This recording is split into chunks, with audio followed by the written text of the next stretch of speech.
I set the last plate of ribs down on the table, brushing grease off my palms with a napkin. Mom's old porcelain platter held the meat like a crown jewel. Next to it, Grandma May's crocheted runner. And right at the edge, that stupid bottle of bourbon Lucas brought, because it was special occasion worthy. The whole table looked like a Hallmark card, and I stepped back, gave it one last look. Perfect. In the living room, my sister Sheila chatted with some woman from her mom's bridge group, the one who always smelled like hairspray and rubbed her knuckles when she talked. My mom, Nadine, sat planted in her recliner like royalty, feet up, hair done, expression calm but smug as hell. The woman didn't need a crown. She had that look in her eye like she knew everything before the rest of us did.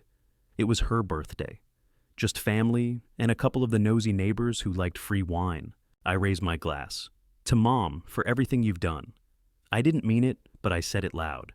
That's when she cut me off, like I hadn't even spoken. Actually, she said, standing up slow, careful to keep her glass steady. I've got something to say. She smiled like she was handing out a puppy or a winning lottery ticket. Everyone quieted. Even Sheila turned around, eyebrows up. The best thing my son could give me. She held up her glass. To leave. Silence. It didn't even feel real at first. Sheila set her glass down too hard, thud against the coaster. What? I said, blinking like maybe I'd misheard. You've done enough, honey, she said, in that voice she used when she wanted to sound gentle but was sharpening knives underneath. Time we both moved on. I stood there, in front of the table I'd spent all day setting. I couldn't even feel my hands, just buzzing, like I'd been smacked. My legs moved before my brain caught up. I walked to the hall, grabbed my jacket off the hook. The birthday cake sat untouched on the kitchen counter, candles in place, unlit. Lucas opened his mouth, probably to smooth it over, but I didn't wait. I walked out the front door, down the porch steps. Didn't slam it, didn't say a word, just left. Quick note, before listening, share which city or country you're watching from. I walked down the block like I was just running an errand. No plan, no destination, just feet moving. My jacket hung loose off one shoulder, and I didn't bother fixing it. Streetlights buzzed overhead, throwing long shadows across the cracked sidewalk. The houses all looked the same, beige, quiet, lifeless. I hated this neighborhood, always had, but somehow I'd been here 12 years. 12 damn years. I crossed over Maple and turned down Glenmore. My feet knew the route better than I did. I was 28 when she called. I still remember the way her voice shook. Troy, I slipped. The doc says I'll need help for months. She said it like she hated to ask, like she knew I had things going on. And I did. I was in grad school for architecture, top of my class. My portfolio was getting passed around by professors who said stuff like visionary and natural talent. I had interviews lined up in Boston, Chicago, even one in San Diego. But I packed up and drove home. Just for a little while, I told myself. Help her get settled, cook some meals, maybe clean up around the place. She'd raise me on her own. The least I could do, right? Weeks turned into months. My professors emailed, then stopped. The interviews faded. I told myself I'd finish my thesis remotely, but I never did. My girlfriend, Diana, lasted about 8 months before she gave up. Said I was drifting, whatever that meant. She left a note and 2 boxes of my stuff. That was the end of that. I walked past the old church, now boarded up. Someone spray-painted across the sign, God's not home. Fitting.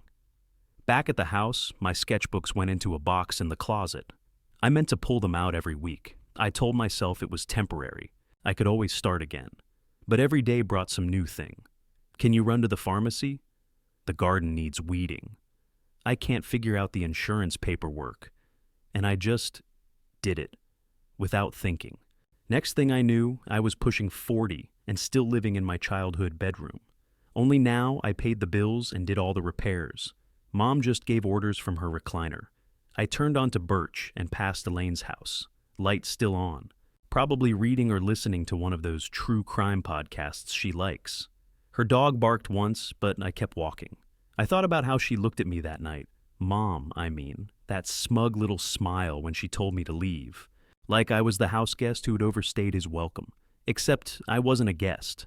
I'd given up everything for her. Not because I had to, because I chose to. And she just tossed me out like last week's leftovers. My chest burned as I hit the corner store. Closed. I sat down on the curb, elbows on my knees, and stared at the pavement. My fingers clenched the fabric of my jacket. What the hell was I supposed to do now? Where the hell was I even going? That's when a car drove by real slow. Lucas. He didn't stop, just looked at me through the window like I was a raccoon he wasn't sure how to handle. That look stuck with me, pity mixed with confusion. I stood up, brushed the dirt off my jeans, kept walking. The morning air felt heavy, like wet paper. I hadn't slept more than 2 hours since that night. My head buzzed with leftover anger and something worse, confusion. Mom's words replayed every time I closed my eyes. Time, we both moved on. By the third day, something started gnawing at me. It wasn't just what she said, it was how calm she'd been, like she'd already made her move. So I went to the bank. The air conditioning hit me the second I walked in, cold enough to make my skin prickle. The place smelled like carpet cleaner and paper dust. There were maybe 5 people in line, all quiet. I got to the counter and saw Marlene, the same teller who used to hand Mom suckers after her deposits. "Morning, Troy," she said, forcing a polite smile. "Joint account with Nadine, right?" "Yeah." She clicked around on her screen, then frowned. 1 second. Her eyes flicked from the monitor to me. "Looks like some funds were recently transferred. Just confirming. Were you aware of that?" My stomach dropped. "What transfers?" She turned the screen toward me, careful, like she already knew I wouldn't like it. Nearly 9,000 moved into a personal account under Nadine's name only. I stared at the numbers. Dates lined up over the past month. Small pulls at first, then a big one. "Can you print that?" I asked. She nodded, hitting keys fast. The printer hummed, spitting out sheet after sheet. When she handed them to me, I saw my name, my signature, on every authorization. Except, they weren't mine. They were close, really close. But the loops on the Ys were too clean. I always hooked them sharper. I felt my throat tighten. Where'd these come from? Online approvals and in-person withdrawals. These ones were signed, though. She pointed with her pen, then looked up. "You didn't sign these?" I shook my head. "No, I didn't." Her expression softened. "You might want to talk to someone about this. Maybe file a report." I let out a dry laugh. "Someone like who? The cops?" "Or start with the branch manager," she said quietly. "We can freeze activity for now if you want." I rubbed my temples. "Do it." She nodded, typing fast again. "I'll lock the account. Any new transfers will need dual authorization." She hesitated, then slid a manila folder toward me. Inside were copies of the transactions, withdrawal slips, everything with my forged name stamped across them. "Here," she said. "You'll need these." I nodded and tucked the folder under my arm. "Thanks, Marlene." "Good luck, Troy." Her tone said she already knew what kind of mess this was. When I stepped outside, the sunlight felt too bright. I sat on the concrete planter by the door, folder in my lap, trying to breathe. The edges cut into my fingers. I wanted to tear it all up right there. Every fake signature, every proof that my own mother had stolen from me. Instead, I flipped the folder open and read the dates again. One transfer happened the week before her birthday dinner, another the day after. She'd been planning it, maybe for months. A woman walked by holding a baby, humming some song under her breath. I watched her disappear down the street and realized my hands were shaking. I stuffed them in my jacket pockets. I wanted to drive straight to Mom's house, throw the papers on her lap, demand she explain herself. But I didn't. Not yet. Instead, I stood up, tucked the folder tighter under my arm, and started walking to the parking lot. Each step felt heavier than the last. By the time I reached my car, I already knew this wasn't just about money. It was about control. I opened the door, tossed the folder onto the passenger seat, and sat there staring at it. Then I started the engine and drove. I pulled into the driveway and just sat there for a second, staring at the front door like it belonged to somebody else. When I stepped through the door, the first thing I heard was laughter. Mom and June, sitting in the dining room like it was a tea party. Teacups, lemon wedges, shortbread cookies. Everything perfect and cozy. My mom's voice carried loudest, smooth and cheerful. "He's so good to me," she told June. "Gave up everything to stay here, never complains." I froze.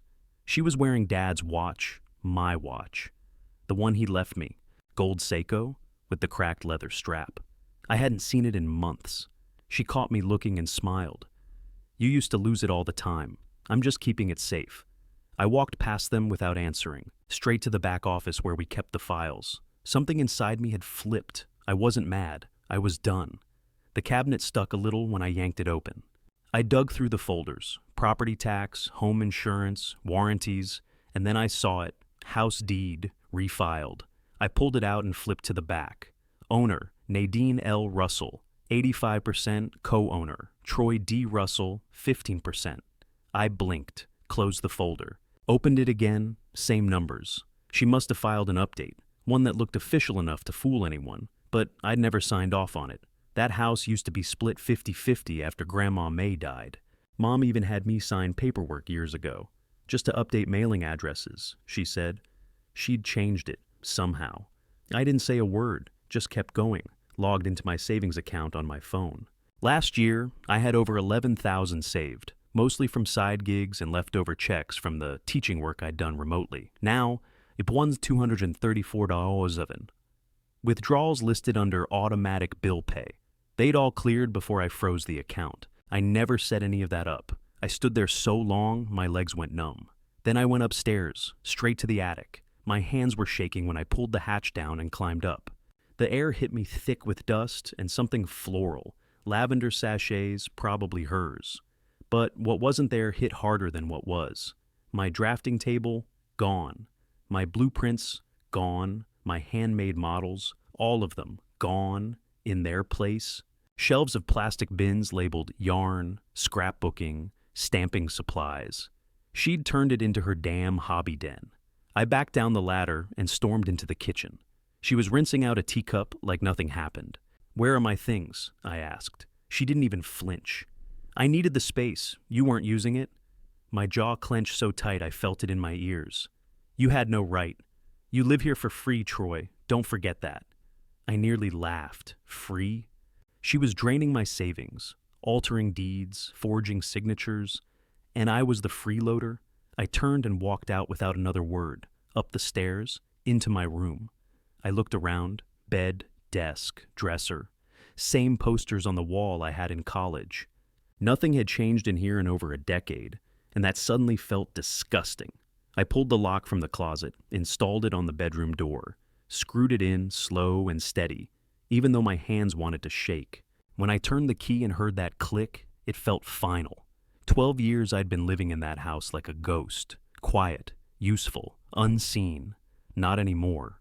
That night, I lay in bed with the light on, folder on my chest, and the door locked for the first time in 12 years. Not to keep her out, but to keep something of me in. The knock was soft, almost like the person didn't want to be heard. I opened the door to find a folded piece of paper on the mat, just one line scribbled in blue ink. "She's telling people you're unstable." No name. But I knew who it came from. June. She called later that morning, her voice barely above a whisper. "I didn't want to write it, but people are starting to talk," she said. "Your mom's saying you forget things, misplace stuff, that you're mentally slipping." I stared at the phone. My hands didn't shake. My voice didn't break. Something inside me just hardened. "Thanks for telling me," I said, and hung up. The next day I scheduled an appointment with a local attorney. Thomas Reyes, late 40s, no nonsense, wore a jacket 2 sizes too big, like he hadn't bothered to replace it since law school. I brought everything: bank documents, deed papers, forged transfers, printouts, even notes I'd scribbled down in the middle of the night. I laid it all out on his desk like a crime scene.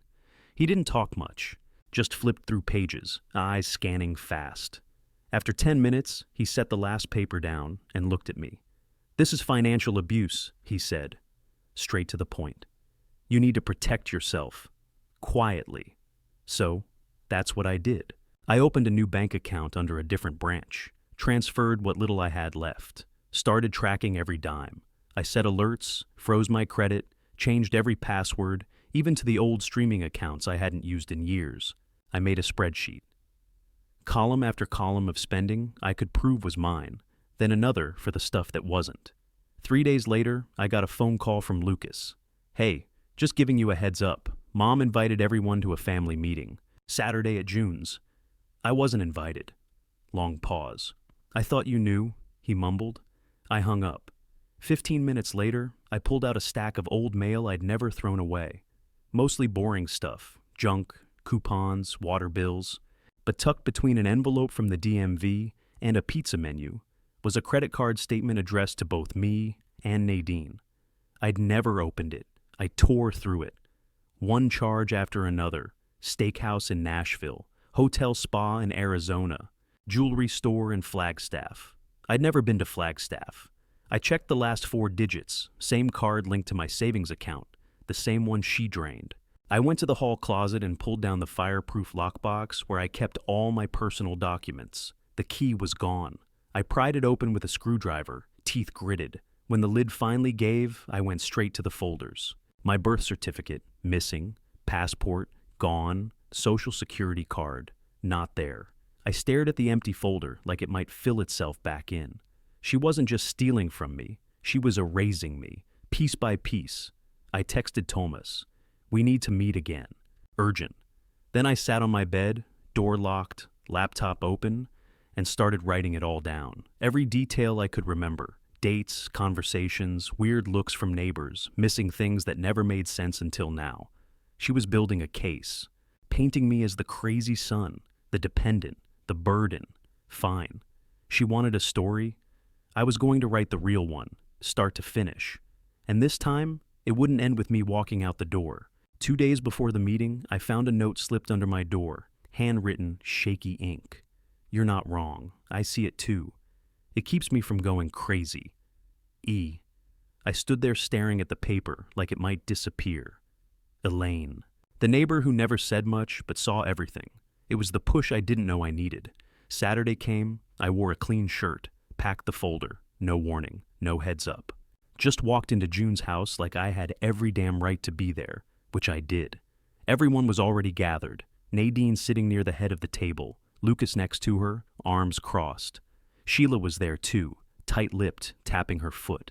A few cousins, my Aunt Rita. All of them turned when I walked in. Lucas stood first. Troy, we need to talk about your behavior. I didn't answer. He looked around like waiting for backup. People are worried. You've been erratic, unstable, delusional even. There it was. The script. I stepped forward, calm, measured. None of you checked the accounts, did you? Blank stares. Troy, Nadine started. The front door creaked open behind me. Tomas stepped in, briefcase in hand. He didn't say a word, just gave me a nod and set his case on the table. Right behind him came Elaine, quiet, head held high. June stood up from the corner of the room. Let them speak. 3 on 3. Thomas opened the case, laid out copies of the bank statements, the deed changes, the forged signatures, highlighted, dated, backed up. This isn't a misunderstanding, he said. This is theft. This is fraud. This is abuse. Elaine cleared her throat. I've lived next to them for over a decade. He was always the one mowing the lawn, cooking, fixing leaks. She didn't even drive. I never once saw him act out. But I've seen her scream at him for folding towels wrong. The silence in the room was sharp. My mother leaned back, eyes scanning the papers, the faces. Her voice cracked for the first time. I'm your mother. I looked her dead in the face. Exactly. Start acting like it. Her lip twitched. The mask slipped. Lucas broke first. Wait, you forged his name? She didn't answer. I signed what was needed, she said instead. I handled the bills, the house, everything. No, I said. You handled me. Rita stood up. Why wasn't any of this brought up before? Because none of you would have believed me, I said. You were all too busy listening to her talk about how I lost my way. Thomas collected the papers. We'll be pursuing charges. I recommend you all stop pretending this is just a family disagreement. Nadine stood, pointing. You want to ruin me over some stupid money? No, I said. You did that yourself. She stormed past me, shoulder clipping mine like it meant something. Lucas followed her out, slow, conflicted. The room stayed still. Elaine handed me the note again, folded smaller now. Just in case you forget you're not alone. I nodded. My throat was tight, but I swallowed it down. This was just the first swing, but it landed. I didn't wait. 2 days later, I went to the hardware store, bought new locks, deadbolts, and a drill that didn't sound like hell grinding metal. The whole job took under an hour, front, back, and side doors. I even swapped out the garage code. Then I moved her things, one box at a time, nothing folded, just scooped her junk into bins and bags and hauled it all into the guest room. She could scream about it later. Then I opened my bedroom door. My bedroom. I stood there for a second before stepping in. The light through the window cut across the carpet like something out of a movie. I hadn't touched anything yet. Bed was still made, dresser still stacked with the same old t-shirts. I dropped my own bags inside, took down the dusty floral curtains she'd put up, opened the window, and let real air in. Later that afternoon, Thomas called. "Good news," he said. "Turns out your grandmother never transferred full ownership to Nadine. Her name was on the title, but your grandmother left the deed to you." I stood there holding the phone, barely breathing. "So, what about the paperwork she filed?" I asked. "Reversed," he said. "Not legally valid without your signature." That night, I actually slept. The next morning, she showed up. Key in hand, I watched from the living room window as she jabbed it into the lock 3 times. Nothing. She looked confused, then angry. She rang the bell like she was summoning a servant. I opened the door just wide enough to lean against it. "We need to talk about the forged documents," I said. She didn't even try to deny it. She just launched straight into screaming. "You think this house is yours? You ungrateful little brat. I gave you everything. You lived off me." "Funny," I said. "The bank statements say the opposite. I'm calling the family. They'll hear about this, every one of them." I nodded, calm. "Let them come." I shut the door. She stayed out there 5 more minutes, ranting at the closed door, then stomped back to her car and peeled off down the street. That night, June called. "If she's going to keep lying," she said, "you should have proof. I'll record her. Next family meeting. People need to hear how she talks when she thinks no one's listening." I paused, then nodded even though she couldn't see me. "All right," I said. "Let's do it. No yelling, no fighting, just facts.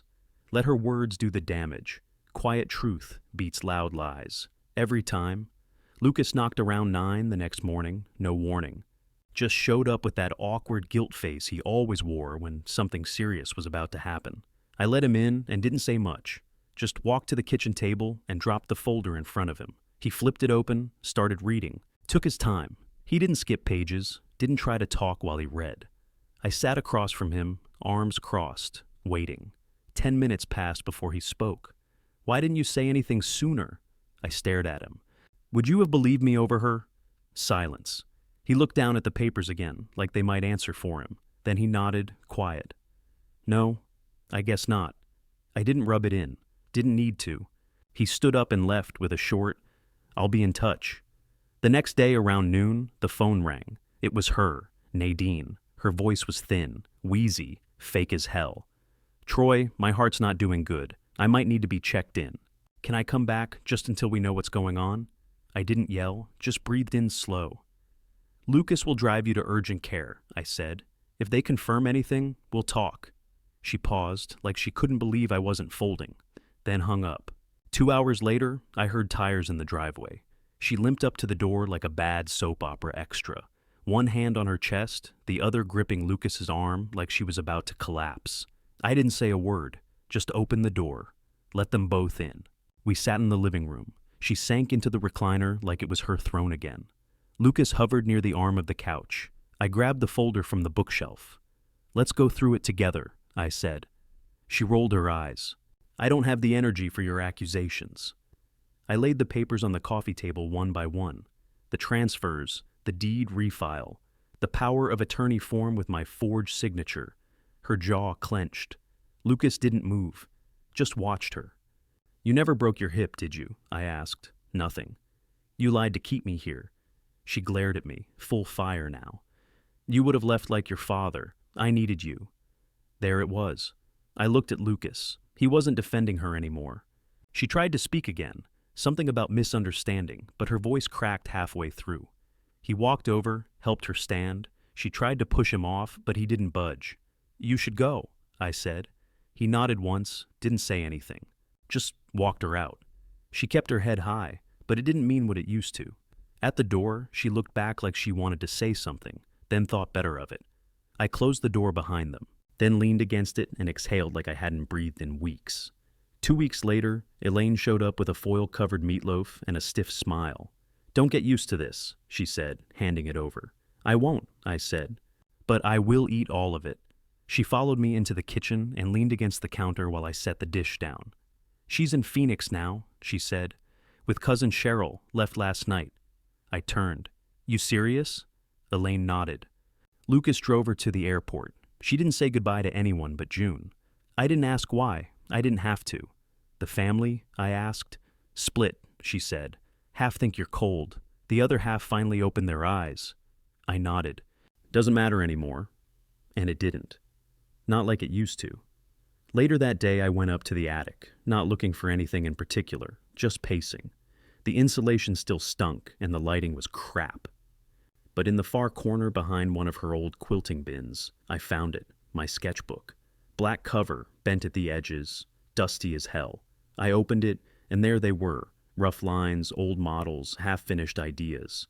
One design for a community center, another for a 2-bedroom tiny house with pull-out storage. I sat right there on the floor and started drawing again. Next morning, I cleaned out the spare room, hauled the junk to the curb, pulled the old drafting table out from behind the garage. I bolted it back together like muscle memory. I yanked the cheap vinyl blinds down and threw them out. Let the sun pour in. Thomas stopped by that afternoon. "You ready?" he asked. "Yeah." He slid the paperwork across the table. I signed. Charges filed, fraud, financial elder abuse. Except this time, I wasn't the abuser. I didn't feel triumphant. I felt even. The week after that, I stopped by the community center. The same one I used to help repaint during summers. "Need someone for woodworking," the manager told me. "I'm in," I said. He blinked like he didn't expect me to say yes so fast. I left my number, walked home, and didn't even check over my shoulder. Back at the house, the air felt different. Not cleaner, just clearer. I wasn't back to who I was before. That guy was long gone. But I wasn't him anymore either, and that felt like enough. The grill hissed as I flipped the burgers, smoke curling up into the warm afternoon air. Elaine sat at the patio table, sipping her beer, slow. June poured herself another glass of wine. Lucas leaned back in the new deck chair, like he was still trying to figure out how the hell it all changed.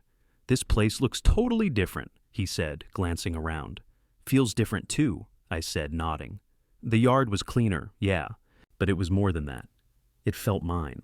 Inside, the living room didn't have a single fake flower arrangement or cross-stitched quote on the wall. Art books were stacked on the coffee table, real ones I actually read.